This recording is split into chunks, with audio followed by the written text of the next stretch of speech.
নমস্কার বন্ধুরা, ছোটদের ভালোবাসা বড়দের প্রণাম। আজকের এই প্রকৃতিটি দিয়ে প্রথম শুরু করছে। এই দেখুন আমাদের তুলসী মঞ্চ, মনসা গাছ এখন মাঠে সব রোয়া হয়ে গেছে। এই দেখুন এখন মাঠে রোয়া হয়ে গেছে। এই দেখুন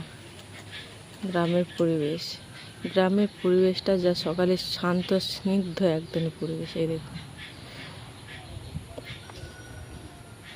এবারে চলুন যাওয়া যাক রান্নার কাছে। চলে এসেছি রান্নাঘরে। অনেক দিন থেকে মাংস খাওয়ার ইচ্ছে হয়েছিল, মানে চিকেন খাওয়ার ইচ্ছে হয়েছিল। এই যে আপনাদের দাদাভাই চিকেন নিয়ে এসেছে। এই চিকেনের ঝোল করব, মানে ঝাল করব, আর চিকেন কষা করব। এই যে এখানে জিরে আর ধনে বাটা নিয়েছি, আদা বাটা, পেঁয়াজ, রসুন সব কিছু কেটে নিয়েছি। তাহলে কড়াইটা বসে আলুগুলো ভেজে নেব। তাহলে পুরো ভিডিওটা দেখার বন্ধুরা অনুরোধ থাকলো। আলুগুলো দিয়ে দিয়েছি, এবারে লবণ হলুদ দিয়ে আলুগুলো ভেজে নেব।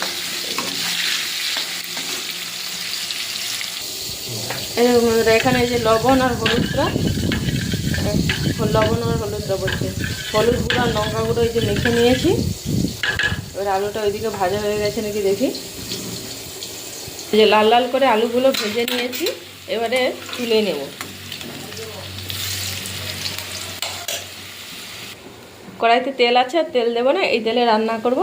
দিয়ে দেবো পেঁয়াজ আর রসুন, দিয়ে পেঁয়াজ রসুনটা ভাজা ভাজা করে নেব।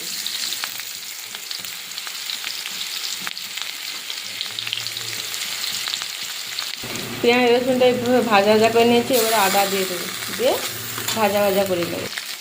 আদার আর কাঁচা গন্ধ চলে গেছে। এবারে গুলিয়ে রাখা লঙ্কা গুঁড়ো আর হলুদ গুঁড়ো পেস্টটা দিয়ে দেবো, আর দিয়ে দেবো জিরে আর ধনে বাটা,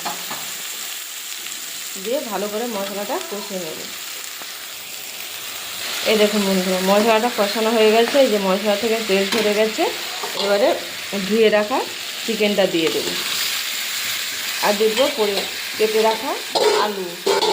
একটু কষানো হয়ে গেলে আলুটা দেবো। এবারে লবণ, মাংসটা কষে নিয়েছি। এবারে কেটে রাখা আলুটা দিয়ে দেবো, ভেজে রাখা আলুটা দিয়ে ভালো করে কষিয়ে নেব। মাংসটা কষানো হয়ে গেছে। দেখুন মাংসের কালারটাও চলে আসে প্রতিদিনের মতন। আর একটু দিয়ে দেবো মিট মশলা। আমি এই মিট মশলাটা ইউজ করি, আর গরম মশলা দিই না। এই মিট মশলা দিয়ে মাংস একদিন খাবেন, আমি যেইভাবে রান্না করছি এইভাবে। এবারে মিট মশলাটা একটু কষিয়ে নেবো। দিয়ে দেখুন বন্ধুরা, মাংসটা আমার কষানো হয়ে গেছে। দেখুন মাংসের কালারটা কত সুন্দর এসেছে। এই দেখুন, এবারে জল দিয়ে দেবো,